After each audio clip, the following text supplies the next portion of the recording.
अस्सलाम वालेकुम गाइस। जो आज का हम वीडियो बना रहे हैं उसमें ये बताऊंगी मैं। ये हमारी बिल्ली है, इसका नाम हमने रखा हुआ है मानो। और मानो के इस टाइम बहुत ज़्यादा गुस्सा है क्योंकि 2 दिन से ना मैं इसको ना दूध और रोटी दे रही हूँ क्योंकि इसकी ना डिश ख़त्म हो गई हुई है। बिल्ली तो हम ले आए हैं पर गोश्त बहुत महंगा है। गोश्त मेरे बच्चों ने भी नहीं आज तक खाया, तो इसके लिए हमें स्पेशल गोश्त लेके आना पड़ता है और फिर इसका गाना बनाना पड़ता है और वो खाना नहीं इसको मिल रहा 2 दिन से। तो देखें इसकी कितना इसकी नाक पे गुस्सा चढ़ा हुआ है। तो इंशाल्लाह आज मैंने मंगवाया है आपके लिए चिकन, गाजर, आलू और बंद गोभी। हेलो, हाँ जी, आपके लिए रोटी बनाती हूँ, चावल बनाती हूँ, आपकी डिश बनाती हूँ।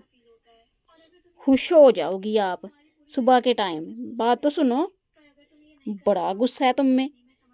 ए माई मीसनी, माई मीसनी, सुबह इसकी आवाज़ें सुनने वाली होती हैं जब इसको भूख लगी होती है। म्याऊ म्याऊ म्याऊ म्याऊ म्याऊ।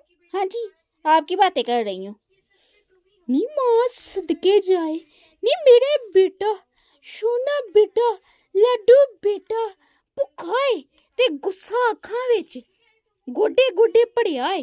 हाँ जी, क्या करूं, फिर मेरी भी मजबूरी थी, सूट सिलाई किया है। हाँ जी, गोश्त मंगवाया आपके लिए। बोटी दी नहीं है बदबाई ने आपको, हैं? बोटी खाई है, इधर इधर बोटी खाई है ना, तो फिर भी गुस्सा है। हाय, मजे की डिश नहीं खाई जा रही मेरे बेटे की। अब मेरे पास जब ज्यादा पैसे होने हैं ना, मैंने अपने बेटे का ना फूड लेके आना है, वो पैकेट वाला खाना है कि मच्छी खानी है। मैं लेके आऊंगी अपने सोने का। गुस्सा तो उतार दो बनाक से। हाँ देखा है, बेटा मेरा खुश हो गया, खुश हो गया, खाने की बात सुन के खुश हो गया है। ए मानो लाडो। तो गाइज ओके जी, अल्लाह हाफिज़। हम चलते हैं आज की वीडियो के साथ। बाय बाय, बाय बाय करो गाइज को, बाय बाय।